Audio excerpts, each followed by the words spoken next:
Luc, chapitre 10. Après cela, le Seigneur désigna encore 70 autres disciples et les envoya devant lui deux par deux dans toutes les villes et dans tous les endroits où lui-même devait aller. Il leur dit, La moisson est grande, mais il y a peu d'ouvriers. Priez donc le maître de la moisson d'envoyer des ouvriers dans sa moisson. Allez-y, je vous envoie comme des agneaux au milieu des loups. Ne prenez ni bourse, ni sac, ni sandales et ne saluez personne en chemin. Dans toute maison où vous entrerez, dites d'abord, que la paix soit sur cette maison. Et s'il se trouve là un homme de paix, votre paix reposera sur lui. Sinon, elle reviendra sur vous. Restez dans cette maison, mangez et buvez ce qu'on vous donnera, car l'ouvrier mérite son salaire. N'allez pas de maison en maison. Dans toute ville où vous entrerez et où l'on vous accueillera, mangez ce que l'on vous offrira, guérissez les malades qui s'y trouveront et dites-leur, le royaume de Dieu s'est approché de vous. Mais dans toute ville où vous entrerez et où l'on ne vous accueillera pas, allez dans les rues et dites, nous secouons contre vous même la poussière de votre ville qui s'est attachée à nos pieds. Sachez cependant que le royaume de Dieu s'est approché de vous. Je vous dis que, ce jour-là, Sodome sera traitée moins sévèrement que cette ville-là. Malheur à toi, Chorazin, malheur à toi, Bethsaïda, car si les miracles accomplis au milieu de vous l'avaient été dans Tyr et dans Sidon, il y a longtemps que leurs habitants se seraient repentis, habillés d'un sac et assis dans la cendre. C'est pourquoi, lors du jugement, Tyr et Sidon seront traités moins sévèrement que vous. Et toi, Capernaüm, qui a été élevé jusqu'au ciel, tu seras abaissé jusqu'au séjour des morts. Celui qui vous écoute m'écoute, celui qui vous rejette me rejette, et celui qui me rejette rejette celui qui m'a envoyé.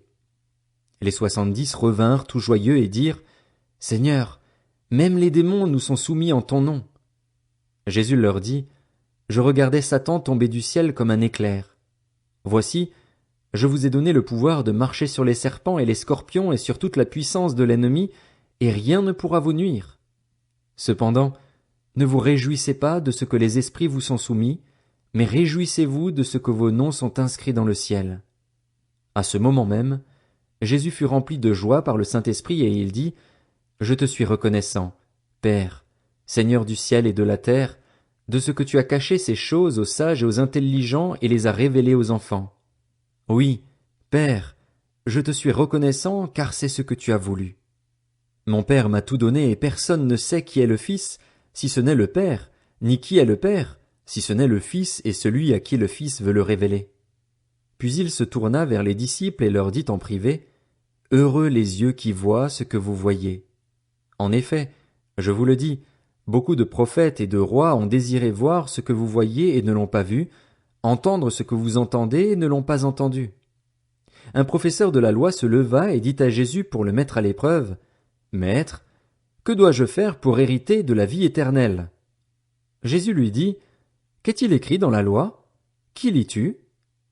Il répondit, Tu aimeras le Seigneur, ton Dieu, de tout ton cœur, de toute ton âme, de toute ta force et de toute ta pensée, et ton prochain comme toi-même.